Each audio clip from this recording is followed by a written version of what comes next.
What's up, everybody? Courtney Morse, Natural Wellness Physiotherapy. Today, I hope that over the course of the last 6 months shooting these videos, I've gained a little bit of your trust, because today we are going to eradicate all of it. We're going to get into the most aggressive stretch that we all should be doing, that none of us are. And it again has to go back. It goes back with our sitting, and it goes back with our kind of pelvic tilt here from all of this tightness in our quads and our hip flexors. No equipment required. The stretch is called the couch stretch, and you can use a couch, you can use a wall. I'm going to use an ab mat just for my knee.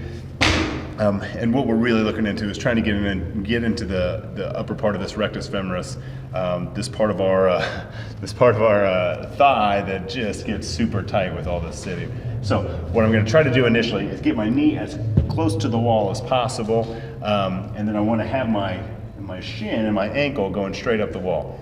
That's not possible for everybody right out of the gate, so it's really important as you're going through here to modify if you need to and do it the right way. I'd much rather have you working on this gradually over the course of time. These tissues did not get as tight as they are overnight. They're not going to improve overnight. So working this thing gradually instead of just trying to get in it as far as you can and doing it wrong and compensating everywhere. So when we get into here, we're going to set that knee up right in through there, as close to the wall as you can, and you'll see that I've got my foot up in this position here. For some of us, this might be enough stretch already, okay? But if you've got a little bit more, the next move is we're gonna bring this right here, okay? And again, you have to find your spot. If you need a chair, if you need a PVC pipe, again, for a lot of us, this is the stretch right here, okay?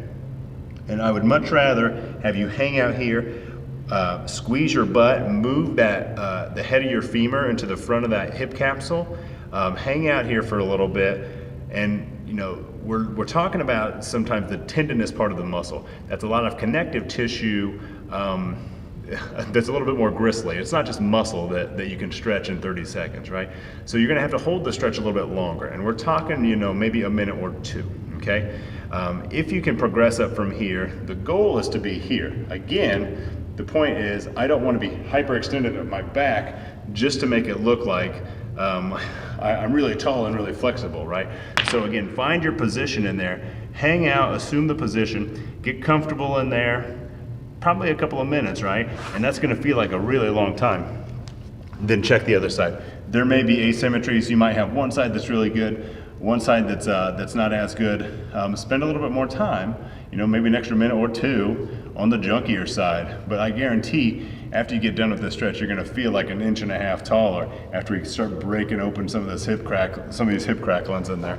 So if you have any questions, if you want to, if you have questions about the technique or you want to really hone in on this stretch, it is a doozy, but it is an excellent stretch. So comment below, drop me a message. But until next time, Courtney Morse, Natural Wellness Physiotherapy.